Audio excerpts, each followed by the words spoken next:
Stealth fighters. The U.S. military's backbone in any war with China. A major U.S. air attack in the Pacific would need to pursue thousands of aim points every day and sustain an ability to penetrate, and therefore operate over a hostile territory over the period of an air war campaign.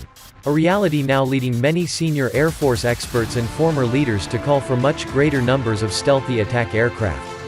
It is a call for more fifth-gen attack platforms, something many argue presents an urgent need given the reasonably small number of 186 F-22s and a small but growing fleet of F-35s. There is, however, an abundance of aging fourth-generation aircraft, which many feel is simply insufficient to handle a modern threat environment filled with fast-emerging new operational demands. We need more penetrating aircraft that can revisit targets. You can't avoid the threat by using standoff.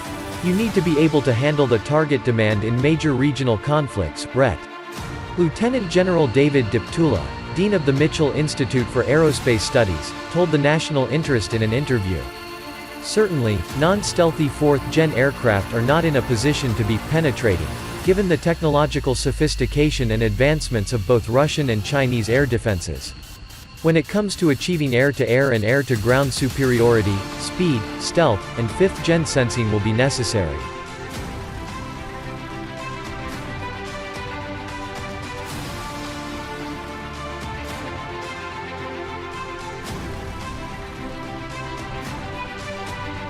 Deptula, a former F-15 pilot and Air Force 3-star general, was the principal air campaign planner for FLU combat operations in Operation Desert Storm, and a Joint Task Force commander for no-fly zone operations over Iraq where he flew hundreds of combat hours, and later the director of air operations in the opening attacks against al-Qaeda and the Taliban in response to the 9/11 attacks, was instrumental in planning and executing Operation Iraqi Freedom. His view, one shared by many at the Pentagon, is that modern, high-risk air attacks in contested or extremely well-defended areas armed with either Chinese HQ-9s or Russian S-400s will require a large volume of continued, penetrating, strikes. Desert Storm consisted of approximately 40,000 aim points. We averaged over 1,200 aim point strike sorties a day.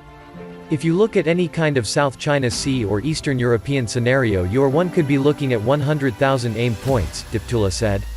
The point here is that in a vast, expansive great power conflict, tens of thousands of known aim points will need to be attacked and many others will quickly emerge to require even more, penetrating, attacks. A scenario which many contend, quite simply, that fourth-gen aircraft will be ill-equipped to handle.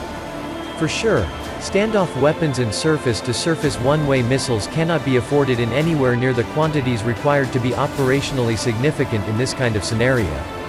An additional reality is that both Russia and China possess a growing fleet of fifth-gen aircraft, such as the Russian Su-57 and Chinese J-31.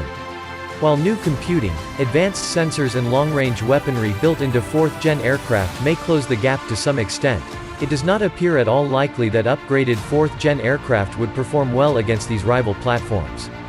Perhaps this is part of the reason why new countries continue to ask for F-35s. Existing F-35 customers seek to buy more, and the U.S. Air Force has already flown some kind of sixth-gen aircraft.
North J-20 gears flat on deck. Thank you. You tell Keith to come in. Get it, get it.